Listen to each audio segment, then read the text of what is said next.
হাবড়ার crispy treats নামক এই ক্যাফেটাতে গিয়ে যে এত বিচ্ছিরি রকমের এক্সপিরিয়েন্স হবে সেটা তো ভাই ভাবতেই পারিনি। তো বাই দ্য ওয়ে, আমি হচ্ছে সৌভিকার, তোমরা এখন দেখছো আমাদের ডেলি ভ্লগের 89th ভিডিও। আর লাস্ট ভিডিওগুলো যারা যারা দেখছো তারা তো ভাই জানোই যে আমরা 2-3 বন্ধু মিলে চলে গেছিলাম পুরো হাবড়া চষে বেড়াতে, জাস্ট লাইক চষে বেড়াতে। তো এই ক্যাফেটা হচ্ছে SVF বিশাল, তার ঠিক সামনেই।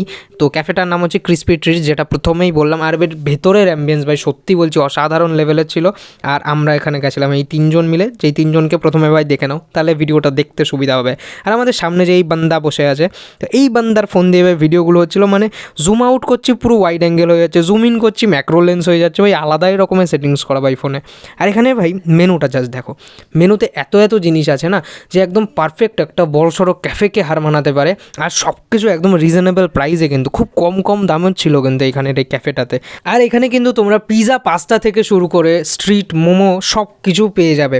আর তাছাড়াও কিন্তু মিল্ক শেক, এছাড়াও অনেক ধরনের ড্রিঙ্কসের অপশান তোমরা পেয়ে যাবে। তাছাড়াও চা, কফি, যেগুলো তো থাকবেই ভাই। তো আমরা আমাদের মতো গরিবদের জন্য ওখানে কফি রেখেছিল, তো আমরা কফি নিয়েছিলাম একটা ক্লাসিক কফি, মানে একটা করে আর কি ক্লাসিক কফি, যার দাম নিয়েছিল 30 টাকা। আর এগুলো 80 ml এর একটা কাপ হবে। আর ভাই হ্যাঁ, আগের থেকে বলে দিই, এই ক্লাসিক কফিতে কিন্তু ভাই চিনি দেয় না, চিনি দেয় না। তো আমরা ওখানে গিয়ে তাই তিতো তিতো ভাই কফি খেয়েছিলাম ভাই। এই ক্লাসিক কফি অর্ডার করতে আর চিনি চাওয়া যায় না, না যে চিনি দাও ভাই কফিতে, চা হয়নি, এই সরি চিনি হয়নি, চা হয়নি, আবার কি কথা। যাই হোক, তোমরা তাড়াতাড়ি করে ফলো করে দাও যারা ইনস্টাগ্রাম, ফেসবুক থেকে দেখছো। আর যারা ইউটিউব থেকে দেখছো তারা তাড়াতাড়ি করে সাবস্ক্রাইব করে দাও। আর স্টে টিউন।